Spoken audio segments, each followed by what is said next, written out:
আজকে ক্লাস 8 এর বন্ধুদের জন্য এই ভিডিওটি। আজকে করাবো 2 অধ্যায় ম্যাথের মুনাফা। 2 অধ্যায়ের 2.1 এর অনুশীলনীর आंसर। 1 নম্বর অঙ্কটা একটু জটিল বা একটু বোঝার বিষয় আছে, তাই অঙ্কটা আমি ভিডিও শেষে দিচ্ছি। তাই আমি আজকে ফার্স্টে 2 নম্বর অঙ্কটা করছি।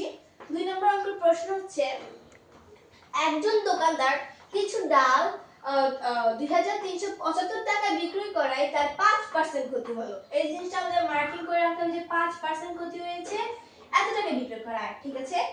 ওই ডাল কত টাকায় বিক্রি করলে 6% লাভ হবে? সো আমাদের লাভটা নির্ভর করে কিসের উপর? ক্রয় মূল্যের উপর। লাভ বা ক্ষতি নির্ভর করে ক্রয় মূল্যের উপর। তাই আমাদের এখানে কত ক্ষতি হয়েছে সে থেকে চিন্তা করতে হবে যে আমাদের এটার ক্রয় মূল্যটা বের করতে হবে। অর্থাৎ এখানে বিক্রয় মূল্য দেওয়া আছে এবং ক্ষতি হয় 5%। এই মূল্যে বিক্রি করার ফলে কত ক্ষতি হয়? 5%। এখন আমাদের এই মূল্যের এই ডালের ক্রয় মূল্য বের করতে হবে। সো শুরু করি। এখানে ফার্স্টে আমাদের যে ক্ষতি হয়, ক্ষতি হওয়ার ফলে বিক্রয় মূল্য কত হয়? ক্রয় মূল্য 100 হলে 5% ক্ষতি হলে বিক্রয় মূল্য। ক্ষতি হলে আমরা জানি মাইনাস করতে হয়, আর লাভ হলে প্লাস করতে হয়। তাহলে 100 মাইনাস 5 সমান সমান 95 টাকা। তাহলে বিক্রয় মূল্য 95 টাকা হলে আগে বিক্রয় মূল্য টানবো, কারণ আমাদের ডালের বিক্রয় মূল্য দেওয়া আছে। ঠিক আছে, এই জিনিসটা তোমরা নিশ্চয়ই বুঝতে পেরেছো। বিক্রয় মূল্য 95 টাকা হলে ক্রয় মূল্য 100 টাকা। বিক্রয় মূল্য 1 টাকা হলে ক্রয় মূল্য 100 বাই 95 টাকা। বিক্রয় মূল্য 2375 টাকা হলে ক্রয় মূল্য 100 * 2375 বাই 95 টাকা বা 2500 টাকা। এখানে তোমরা ক্যালকুলেটরে হিসাব করলে এই आंसरটা পেয়ে যাবে, বা হাতে গুনেও आंसरটা করতে পারো। অর্থাৎ আমরা কি পেয়েছি? ক্রয় মূল্য হচ্ছে 2500 টাকা। এবার আমাদের পরের ধাপ মানে आंसरের যে মেইন ধাপ, ওই ধাপটা ফলো করতে হবে।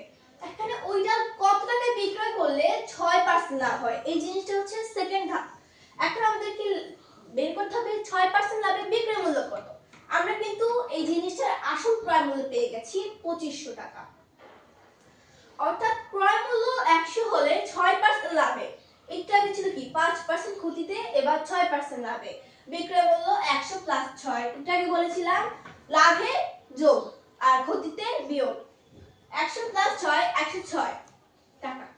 এটা হচ্ছে কি ক্রয় মূল্য 100 হলে বিক্রয় মূল্য 106। এখানে আমরা আগে ক্রয় মূল্য ব্যবহার করব, কারণ আমরা এখানে বিক্রয় মূল্যটা বের করছি, আমরা ক্রয় মূল্য বের করছি না।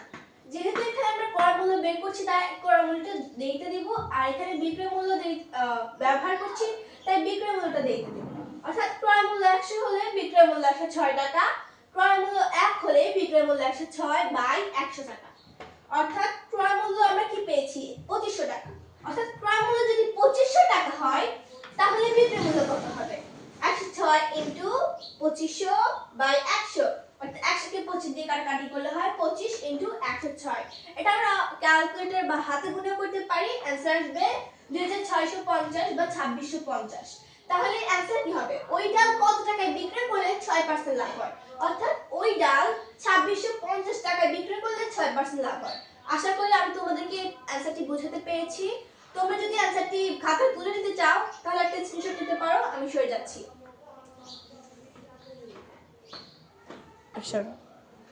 হ্যালো এভরিওয়ান, 3 নম্বর অঙ্ক নিয়ে চলে এসেছি। তো 3 নম্বর প্রশ্নটা পড়ি। 30 টাকায় 10টি ধরে ও 15টি ধরে সমান সংখ্যক কলা ক্রয় করে সবগুলো কলা 30 টাকায় 12টি ধরে। এই তিনটা জিনিস আমাদেরকে মনে রাখতে হবে। 12টি ধরে বিক্রয় করলে শতকরা কত লাভ বা ক্ষতি হবে? এখন যে এই জিনিসটা হচ্ছে কি 30 টাকা ফার্স্টে তুমি 10টা কলা কিনলা, এরপর 30 টাকা তুমি আবার 15টি কলা কিনলা, এবং এই কলাগুলো তুমি 30 টাকা 12টি ধরে বিক্রি করলা। ধরো এভাবে আমি তোমাকে অঙ্কটা করাই। 10টি কলার ক্রয় মূল্য 30 টাকা, একটি কলার ক্রয় মূল্য 3 টাকা। প্রথমবার যখন তুমি কিনছো তখন তোমার একটি কলার ক্রয় মূল্য হতো 3 টাকা। দ্বিতীয়বার যখন কিনছো তখন 15টি কলার ক্রয় মূল্য 30 টাকা, একটি কলার ক্রয় মূল্য 30/15 বা 2 টাকা। দ্বিতীয়বার তোমার 2 টাকা আসছে, অর্থাৎ প্রথম দ্বিতীয় মিক্স করে যে তুমি মোট 30 টাকায় তুমি মোট কয়টি কলা কিনছো, এটা জিনিসটা প্রমাণ করে যে দুইটি কলার ক্রয় মূল্য 5 টাকা। অর্থাৎ তুমি 30 টাকায় 25টা কলা কিনছো, বাট 10টি ধরে 15টি ধরে এতটি কলা কিনছো। ওকে, ঠিক আছে। তো 5/2 2.50। অর্থাৎ একটি কলার ক্রয় মূল্য দুইটা মিলে কত বের হয়েছে? 2.50। এবার আসি বিক্রয় মূল্য। এটা হচ্ছে কত? কলার, একটি কলার ক্রয় মূল্য। এখান থেকে মূলত আমরা লাভ বা ক্ষতি বের করব। আবার 12টি কলার বিক্রয় মূল্য। এখানে বলেছি কি 30 টাকায় 12টি ধরে বিক্রয় করেছো তুমি। অর্থাৎ 12টি কলার বিক্রয় মূল্য কত? 30 টাকা। একটি কলার বিক্রয় মূল্য 30/12 সমান সমান কত? 2.50। এখানে आंसर আসে 2.50। তুমি এটা ক্যালকুলেটরে হিসাব করতে পারো।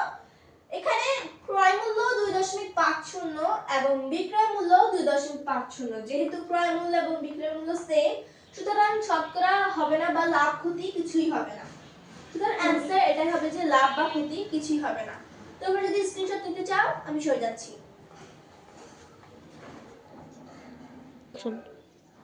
তো হ্যালো, 4 নম্বর অঙ্ক নিয়ে চলে এসেছি।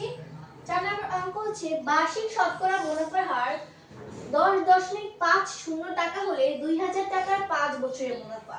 এক্ষেত্রে তিনটা মুনাফার হার কি? 10.50 আর 2000 টাকা আর 5 বছর। সো এখানে দেওয়া আছে আসল বা পি। আসল কত? 2000 টাকা। এবং মুনাফার হার আর সমান 10.50%। এখানে যেহেতু পার্সেন্ট আছে সো এখানে 100 হবে। বাট এখানে 100 পেলাম কোথায়? এখানে দশমিক, এই দশমিককে ভাঙালে এই নিচে 100 চলে আসবে। সো আমরা যদি এটাকে গুণ করি বা ক্যালকুলেটরে হিসাব করি তাহলে আমরা এই आंसरটা পাবো। এটা হচ্ছে মুনাফার হার। এবং সময় দেওয়া আছে 5 বছরের মুনাফা, অর্থাৎ n সমান 5 বছর। আমরা জানি মুনাফা সমান P আর n। এটা হচ্ছে সূত্র, অর্থাৎ 2000 * 21 * 5/200। 200 কে 2000 দিয়ে ভাগ দিলে হবে 10। এত সাথে আমরা ক্যালকুলেটরে হিসাব করলে আমরা এত পাবো, বা গুনতে নিজের হাতে গুনতেও পারি। অর্থাৎ আমরা P আর n দিয়ে যে आंसरটা পাবো ওটাই হচ্ছে মুনাফার आंसर। এটা খুব একটা ইজি অঙ্ক। আশা করি আমি তোমাদেরকে বোঝাতে পেরেছি। যদি কেউ স্ক্রিনশট নিতে চাও তাহলে নিয়ে নাও।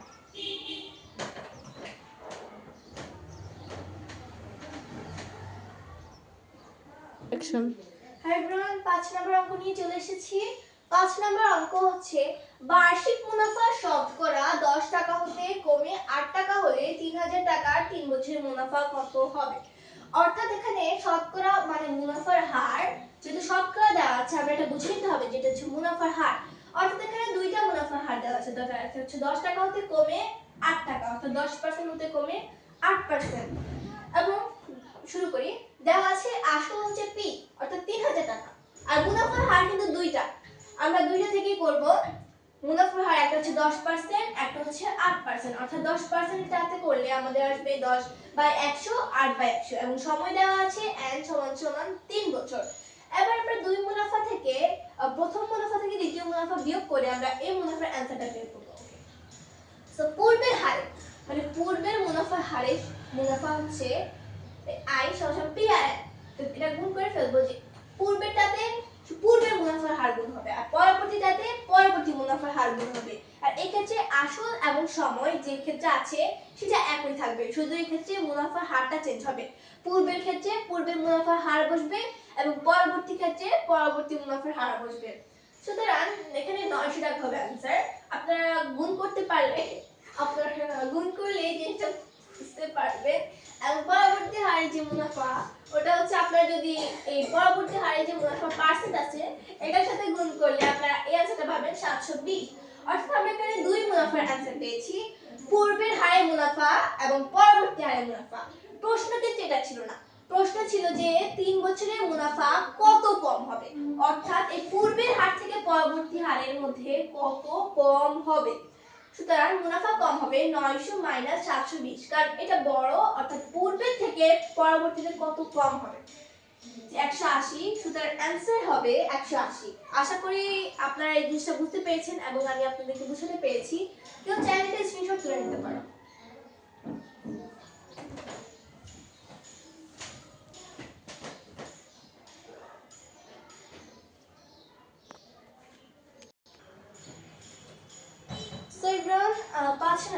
আমি তোমাদেরকে ভিডিওর প্রথমেই বলেছি আমি 1 নম্বরটা শেষে দিব, কারণ এটা একটু মানে বাস্তবতার প্রেক্ষিতে ধরতে হবে। সো এখন 1 নম্বরটা দিয়ে দিচ্ছি। প্রশ্ন: একটি পণ্যদ্রব্য বিক্রয় করে পাইকারি বিক্রেতার 20% ও খুচরা বিক্রেতার 20% লাভ হয়। যদি দ্রব্যটির খুচরা বিক্রয় মূল্য 576 টাকা হয় তাহলে পাইকারি বিক্রেতার ক্রয় মূল্য কত? এখানে একটু বোঝার বিষয় আছে। এখানে পাইকারি বিক্রেতা আর খুচরা বিক্রেতা আমাদের বাস্তবতার জীবনের মতো ধরতে হবে। ধরো তুমি হচ্ছে পাইকারি বিক্রেতা আর আমি খুচরা বিক্রেতা। তাহলে আমরা কি করি? আমি তোমার থেকে জিনিসপত্র ক্রয় করি। তাহলে আমি যে তোমার থেকে জিনিসপত্র ক্রয় করছি, তাহলে এটা কি আমার ক্রয় মূল্য। আর তুমি যে আমার থেকে যে জিনিস বিক্রি করছো, সেটা কি আমার বিক্রয় মূল্য। তাহলে পাইকারি, তুমি হচ্ছে কি পাইকারি বিক্রেতা, আমি কি খুচরা বিক্রেতা। আমি তোমার থেকে যেটা ক্রয় করি সেটা আমার ক্রয় মূল্য, আর আমি তোমার থেকে যেটা ক্রয় করি সেটা হচ্ছে তোমার বিক্রয় মূল্য। অর্থাৎ পাইকারি বিক্রেতার বিক্রয় মূল্য হচ্ছে কি খুচরা বিক্রেতার ক্রয় মূল্যের সমান। অর্থাৎ খুচরা বিক্রেতার ক্রয় মূল্য পাইকারি বিক্রেতার বিক্রয় মূল্য সমান। অর্থাৎ এই লাইনটা আমাদেরকে ইউজুয়ালি এই অঙ্কে মনে রাখতে হবে। সো এখানে বলা হয়েছে কি খুচরা বিক্রয় মূল্য, এখানে বিক্রয় মূল্য দেওয়া আছে, খুচরা বিক্রেতার বিক্রয় মূল্য দেওয়া আছে। তাহলে পাইকারি বিক্রেতার ক্রয় মূল্য কত? এখানে আমাদের খুচরা বিক্রেতার ক্রয় মূল্য বের করতে হবে, কারণ এখানে আমরা জানি ক্রয় মূল্য হচ্ছে পাইকারি বিক্রেতার বিক্রয় মূল্যের সমান। আর এখানে আমরা পাইকারি বিক্রেতার বিক্রয় মূল্য বের করে আমরা তবেই পাইকারি বিক্রেতার ক্রয় মূল্যটা বের করতে পারবো। তাহলে চলো দেখাই কিভাবে করতে হবে অঙ্কটি।